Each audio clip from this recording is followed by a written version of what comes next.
This is SSPTV News, brought to you by Samsung Productions and the Hazleton Standard Speaker. Coming up, we have part 2 of a series on mental health and gun violence. Hello everyone, and thanks for watching. I'm Ken Carr with your local information. On Thursday, Marion Catholic High School and Shenandoah Valley High School held their graduation ceremonies. 57 students graduated in hometown. Lauren Raymond was Marion's valedictorian, and Walter John Pavlik III was salutatorian.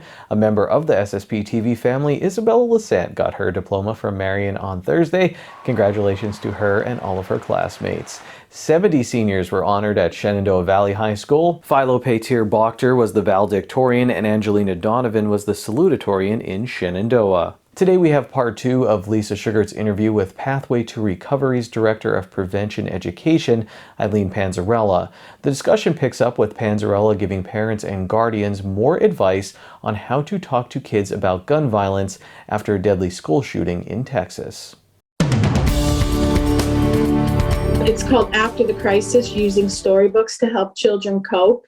So they can maybe Google that or just look online for some resources that might be out there. And, you know, if they're very concerned, we have 211. 211 is a great informational line where they have all the resources in, you know, our county or whatever county they're from. And if you tell them the issue, they could connect somebody to a hotline or to a service that could help them. And then also, you know, just looking online, you could find a lot of good resources there about just how to talk to your child about this issue and what's going on.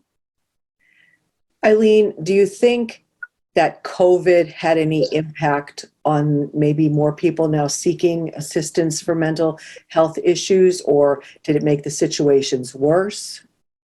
Well, I think both. I think more people are seeking help after COVID. I mean, we are seeing it in the schools, we're seeing it in the adult population. So I do think COVID has exacerbated the issues that people have, and maybe also made them more aware that, you know, there is help, because we're talking more about it now since COVID, because we know that the isolation, all of that happened was really detrimental on that to a lot of people. So we are talking more about it, and that's making people more aware, and maybe they're reaching out. So it's kind of like a double-edged sword there, that it caused issues, but hopefully more people know about what's available. COVID really, I mean, the kids weren't able to get together and be with their friends and their peers. There was no social interaction, only via computers. And so that really changed society, and I'm sure it'll have an impact for many years to come. Yes, I think we're going to continue seeing this. All right, so for those watching us then, the best advice, I guess, is if you think you need help in any way, shape, or form, you should not be afraid to ask for it, because there is no stigma anymore. It's just an illness like anything else. And, you know, if you have a cut on your hand, you need to get it treated. You have illness this way, you need to get it treated as well. We have to think of it as that way, that you just go get help for a medical condition, and that's what you do. And that's exactly what it is. It's, you know, an issue in the brain, just like any other medical issue. And the people that do come then, and do come for counseling in that, once they've taken that step and they're doing things like that, I'm sure it changes their whole perspective. Yeah, definitely. There's, you know, they're feeling better. They're able to talk about the issues. And we're finding out more and more that a lot of mental health issues are based on the past. We call them adverse childhood experiences.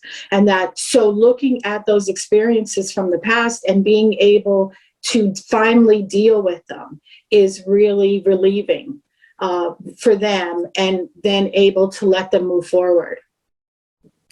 Well, Eileen, thank you. Very important information. I'm sure it's a discussion that will be continuing for a long time. Hopefully we don't have other incidents like we had in Texas.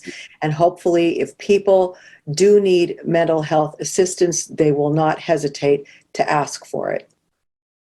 Right. Nobody's going to look down on a person for reaching out, especially people working in this field. They understand it. They know what it's about. So don't feel embarrassed. Make the call.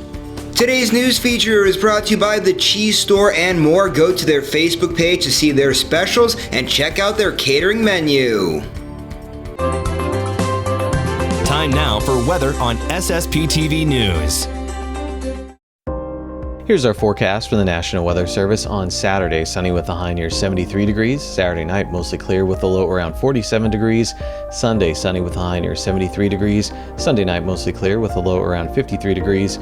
Monday, sunny with a high near 76 degrees. Monday night, a 40% chance of showers after 2 a.m., partly cloudy with a low around 56 degrees. On Tuesday, a chance of showers, then showers likely and a possible thunderstorm after 2 p.m. It will be partly sunny with a high near 72 degrees. We have a 60% chance of precipitation. On Tuesday night, showers likely and possibly a thunderstorm before 8 p.m., then a chance of showers, mostly cloudy with a low around 57 degrees. We have a 60% chance of precipitation. In next week's in-depth sports feature here on SSPTV News, you'll see my interview with Matthew Casadas from the Hazleton Area High School. He won a silver medal at the State AAA Track and Field Championships in the triple jump.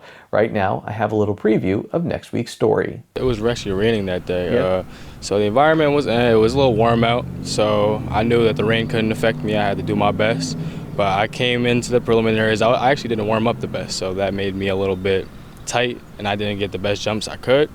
But then I made sure, my coach actually texted me. She was on the bleacher. She texted me. She was like, make sure you get a good warm up for finals. I said, okay. So I did my full warm up. My first jump was actually my best jump. My first jump in the finals was my best jump out of all of them. So that's the one that put me ahead of everyone until obviously the end. But I don't know. I was calm, cool, collected. You know, I wasn't worked up that I was like in 7th place at the time of getting to finals. So I just had to take the right steps to do what I could do, and I landed myself a silver medal. Last question, take me to the moment. You have everything happen at States, but you're on the podium. Went from no medal in your sophomore year, you have a silver medal around your neck. What was that like? It was exciting. Of course, I wanted to be on the top of that podium, but it was exciting being on that podium. Is different. Last year I was on the bleachers looking at the guys on the podium. Now I was one of them standing up there. What'd your brother and your dad say? They were proud of me. You know, I had my head down. I was solemn about it. You know, I was sad, but they were picking me up. They were like, you got 2nd place in the state. So that's obviously a really big accomplishment that some people would die for. You can see that entire interview with Casadas next week on SSPTV News. Coming up on this edition of the news, the Hazleton Area High School baseball team won their 3rd straight sub-regional championship. And in our sports feature, learn their plan to pick up a few wins in the state playoffs. Next, we'll get you ready for this year's Miss Greater Hazleton Scholarship Organization pageant. SSPTV News would like to send sincere condolences to the family and friends of these recently departed. Michael George Chocolates, age 85, of Hazleton. A service will be held on Wednesday at 10:30 a.m. at the Vine Street Cemetery. Ronald Eckroat, age 89, of Weatherly. A funeral service will be held on Monday at 11 a.m. at the Philip J. Jeffries Funeral Home. Friends may call on Monday from 9:30 to 11 a.m. at the funeral home. Joanne Marsicano, age 76, of Hazleton. Mass will be held on Tuesday at 10 a.m. at Most Precious Blood Church. Friends may call on Tuesday from 9 to 10 a.m. at the church. The Joseph A. Moran Funeral Home is in charge of arrangements. And Marion McHugh, age 84, of Klein Township. Mass will be held on Monday at 10:30 a.m. at Church of All Saints. Friends may call on Sunday from 5 to 7 p.m. at the Damiano Funeral Home. Tonight's obituaries are being brought to you in part by Harmon Funeral Homes and Crematory, with 2 locations in Rockland and in Drums, 570-384-3312 or 570-788-0977, and go to harmonfuneral.com.